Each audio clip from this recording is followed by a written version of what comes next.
everyone's gonna see the little Emma Chamberlain video you're watching, you know, toxic, or this one could be controversial, and some of my friends actually have different opinions on this. Missing class will lower your grades.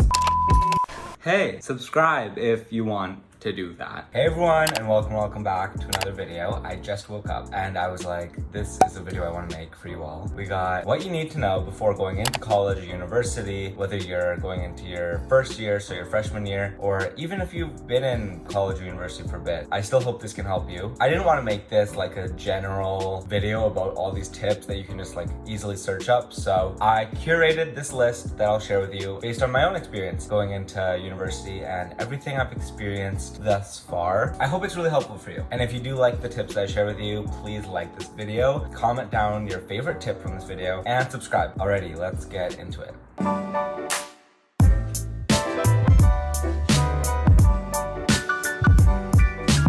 Alright, so I'm gonna start off strong with tip number 1. Don't be afraid of failure. You know, I feel like especially in high school, we're under the impression that we have to be perfect. We have to maintain a certain GPA and do all these things, all these extracurriculars trying to get into university. When you get into college, you'll realize that it's just not feasible sometimes. If it is for you and you do maintain like perfect everything, good for you, like that's awesome, but that's just not the reality for everyone. And so being prepared to be put in situations where you didn't do your best or you genuinely failed something, going in with that mindset is gonna be really beneficial because you won't be as devastated when things like that happen. When I was in my first year, on my very first math midterm, I had gotten a 32%.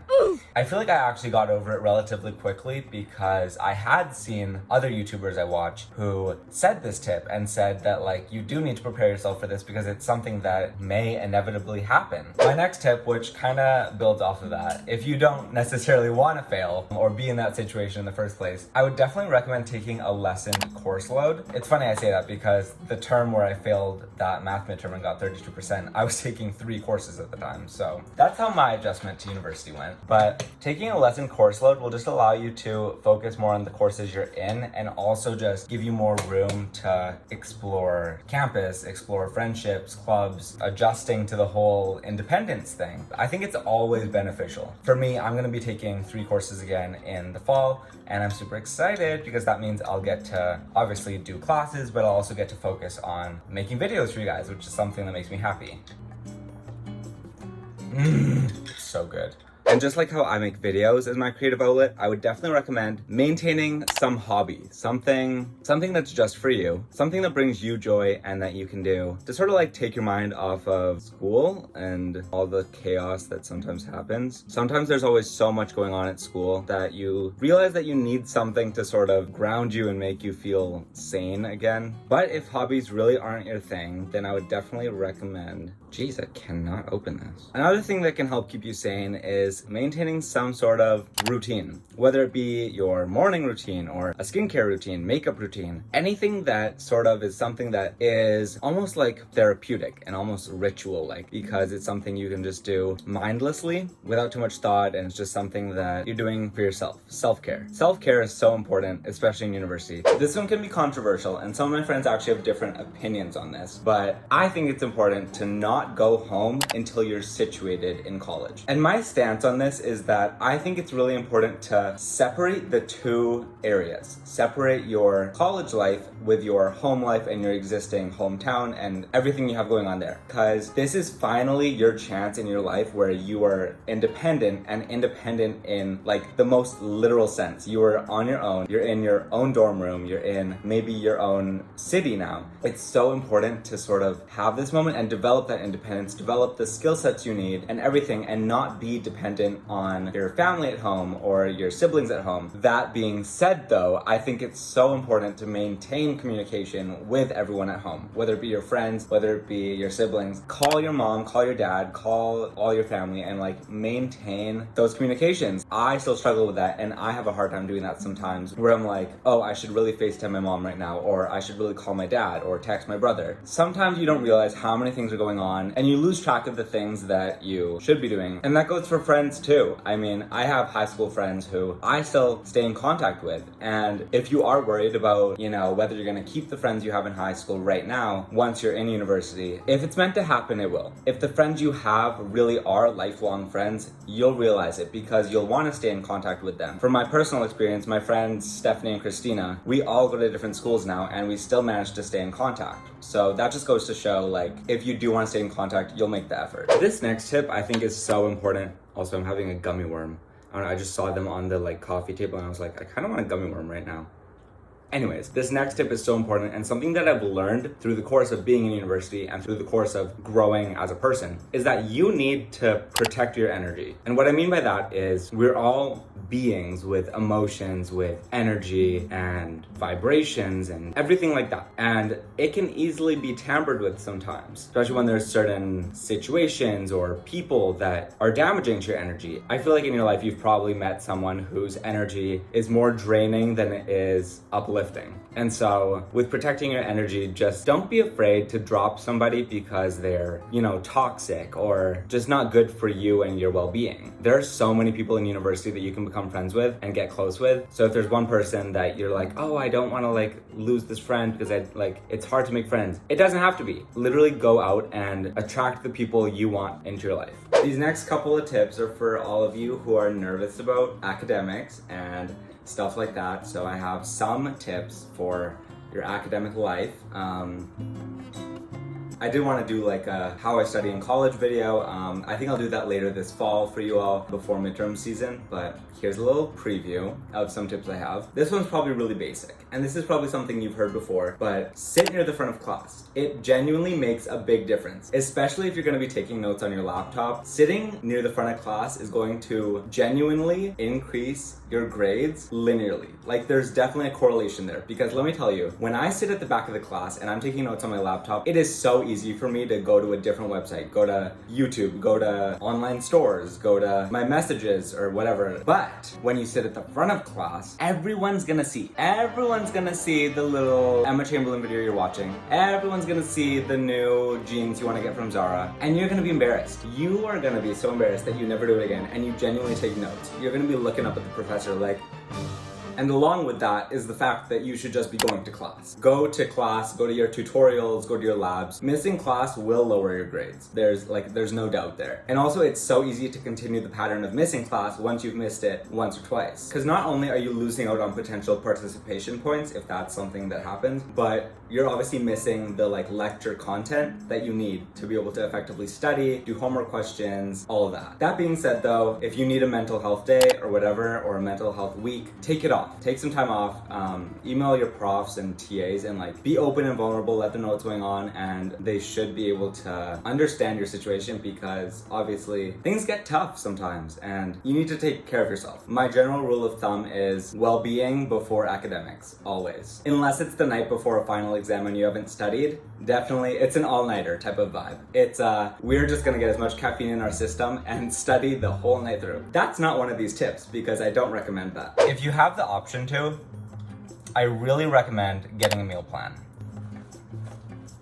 Cheese trio.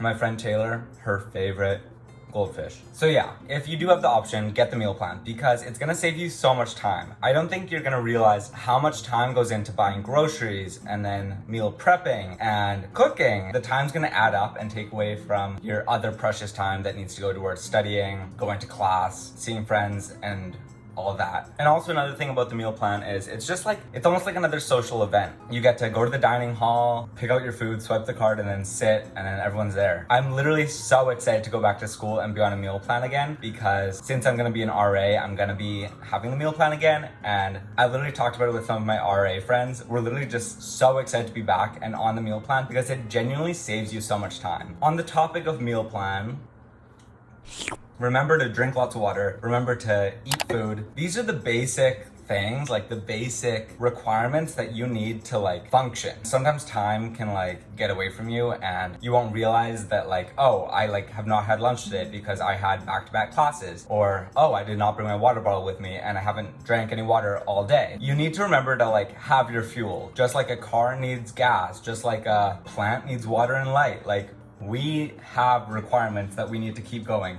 and you need to remember to fuel yourself so you can be at your peak performance. One of my favorite tips I have for you is to say yes to new opportunities and be open to like new doors that are opening for you, especially in college. There's going to be so many opportunities for different things. I encourage you to like say yes more often than no, because you never know what something can lead to. It's important to like keep your options open, keep your doors open, keep your opportunities flowing to you. If you're on the fence about something and you're like, should I do this? Should I join this? Should I not? I say you might as well give it a try, because you can always, drop the club. You can always drop the class. You can always leave the event. I think something that everyone needs to remember is that it's okay to take time for yourself. It's okay to leave certain situations if you are just tired or don't want to be there anymore. As much as I am an extrovert, I definitely have times where in certain social situations I get anxious, or in other situations where my social battery just dies and I need to take a moment to recharge. And acknowledging that and like being okay with taking a moment for yourself and,